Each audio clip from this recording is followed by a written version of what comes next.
We shift our focus to this story now. Chief Justice Raymond Zondo has refused to be drawn on the question of whether he was captured or not while head of South Africa's judiciary. He was asked this during his presentation of the 2022-23 Annual Judiciary Report at the Constitutional Court. The report aims to account to the public with an overview of the judiciary's performance. Joining us for more on this is legal analyst Mpumelelo Zikalala. Good evening, Mpumelelo. Thank you very much for joining us on The Full View. So the Chief Justice there announcing that the country's superior courts achieved 11 out of the 13 performance targets for the 2022-23 financial year. Now this is ranging from the Land Claims Court achieving 72% of its target to the High Court Division finalizing 83% of its criminal matters. Your views on this? I would say, well, good evening to you and also to your viewers. Well, it's something that needs to be commended, but unfortunately it's not good enough. Look at it from the perspective of the litigants. Those are ordinary South Africans that are waiting for their cases to be finalized. They're waiting for some adjudication to take place so they can reach finality. A person who's in criminal matters, for example, may be languishing in jail, having not have received bail, and yet they are not being dealt the justices in which they're looking at, or that they're expecting because of the slow lagging of the judiciary. You have a victim that says, I want my justice to be served. I want the victim or the person or the offender that has done something which is so bad to me to receive the punishment in which they deserve, and that they're not getting it. You have civil matters in which individuals are saying, I need to get the reprieve, be refunded the money that have been owed by person X. That is not being done due to the not functioning of the court. So even though it may be commended, but there's still a lot of work that needs to be done. And this, you're talking about the two performance targets that were not met, being the criminal cases backlog and then, of course, the Constitutional Court, which has also been struggling with its matter, only being able to finalize 55%. Now, some say, Mpumelelo, that was expected because we've heard the justices complain about the caseload that they have to deal with. What is your take on just that 55% that they were able to finalize? You see, when a person is appointed to a certain position, they're expected to perform beyond what is written down on the job description. So you must show that these are the innovative ways in which you have done. This is a difficulty that you've been facing, and this is how well we have performed under those circumstances. So even though an excuse may be held, but it does not look good to say, as a Chief Justice who's sitting at the helm, your very same division that you had is the one that performs the worst out of all of them.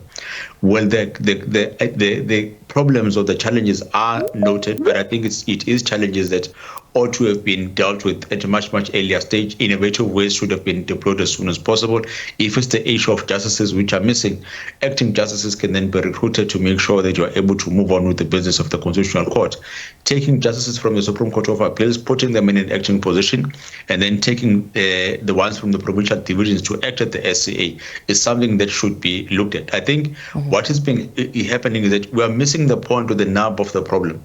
The nub of the problem is that we do not have a strong pool of judges or acting judges that you can be able to pull from, either due to the lack of training that is there or a selection criteria that is only known to a few or only accessible by a few. Hence, you are going to have a limited number of people that you can be able to choose from. You have two options. Either you fix it now or it's going to be a problem later. But it seems there is appetite to fix it now. I mean, when listening to Deputy Chief Justice Mandisa Maya, at least when she was interviewed by the JSC, she put together a comprehensive plan to deal with the caseload that they have to contend with. But we also heard the Chief Justice today saying that among the proposals is that to perhaps amend the Constitution, to alter it, to allow for some sort of a different way of working with 11 justices in the Court, where they are split into 3 panels. Would that not assist here? Not necessarily, because what you are then doing is that you are taking away the 11 minds that we are looking for as South Africans. We need those many justices to be there, because once the matters get there, those are matters of serious importance, serious implications. It's the highest court in the land. There's no other appeal procedure that is there. So you need them to say, either we all concur, 11 of us or 7 of us are going to concur, and we want those reasons to be there and to be crisp. So to take away the intellectual sort of investment in the ability to operate of the Constitutional Court simply because of case loads that can be split or that can be attended to by making sure that many other people are appointed on an acting basis is not going to solve the issue that we are facing with. If the issue is the warm bodies that are sitting as judges, go and make sure that you are able to recruit, go and make sure that you are able to train, go and make sure that you are able to say, how many cases are we expecting in this particular quarter? Let's make sure that we have enough individuals and warm bodies that will be able to deal with it. It is a simple operational matter and nothing more. So you're saying, pardon me for interjecting that, just for clarity, you're saying they need to go to the lower courts and bring some of those judges to act a little more often than they do, and perhaps change the criteria because you're of the view that it's a bit too stringent. Definitely. So what you then do is that go to the lower courts, go and recruit there, and when the vacancy has occurred in the lower courts, get professionals, legal professionals to be on an acting basis. You have a number of legal professionals that are more than capable of doing the work of being acting judges. All you have to do is to have a set criteria, a criteria which is accessible by all, a criteria that does not depend on one individual in order to select who's going to act or not. If you're able to solve that, then your problems are going to be attended to. Mm-hmm. But at least then you'd be comforted, because the Chief Justice touched on that, saying that they'll be looking to appoint experienced lawyers to provide some sort of support to the justices in the Constitutional Court to lessen the load. I'm not sure if that specific statement is similar to the one that you're talking about, where they bring in the experienced lawyers to assist specifically in the Concord. It could work, but it's missing the point of creating a pool of acting judges that you can be able to pull from. So what you then do is say, because I know that I have a shortage of judges that can be able to act, and number of individuals that have got the adjudication criteria and experience and acumen, let me create the pool myself. So I'm going to go out and say, as an advert, for example, all those that are interested to be acting judges, come forward. I want to see your level of training. If the training is not there, I'll provide some using SABC, for example. And once I've done that, I know that at any given point in time, even if I have 30 cases going on at the same time, I can be able to pull those number of individuals, make them or appoint them as acting judges, and allow them to sit in and adjudicate on matters. So in that case, matters will be adjudicated faster and decisions are going to be issued faster. The targets in which we are talking about now are going to be achieved in a much, much easier space. I'm worried then, if you're somebody that's already saying that the amending of the Constitution and dividing the justices into 3 panels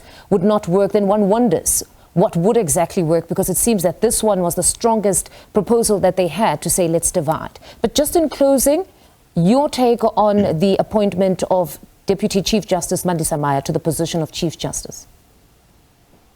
I think it's long overdue, especially from a gender perspective. I think it's high time the South Africans are being given a female Chief Justice, and taking away any gender argument, the acumen, work ethics, I think is something that is going to assist us in putting the constitutional court where we want it to be.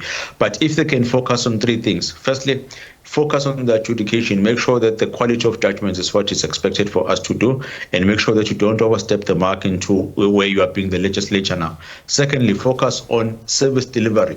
How well are the courts working, especially the magistrate courts and also in some provincial divisions? And lastly, focus on service development. How can you make going to the courts easier? Are we still using the ways which were used in 1963 to serve and file papers? Or is there another way in which we can use technology to be able to deal with matters in a much more quicker space? I think that's what the people of South Africa are looking for. And that's the voice that you've been missing. What is it that you want to see happening within your local court so that they can be able to serve you better? If that question can be answered, then we'll talk about a tenure as a tenure which is exceptional and that talks to the issues in which we're being faced by South Africans. Mpumelelo, thank you very much for your time this evening. That's legal analyst Mpumelelo Zikalala speaking to us following the release of the Annual Judiciary Report.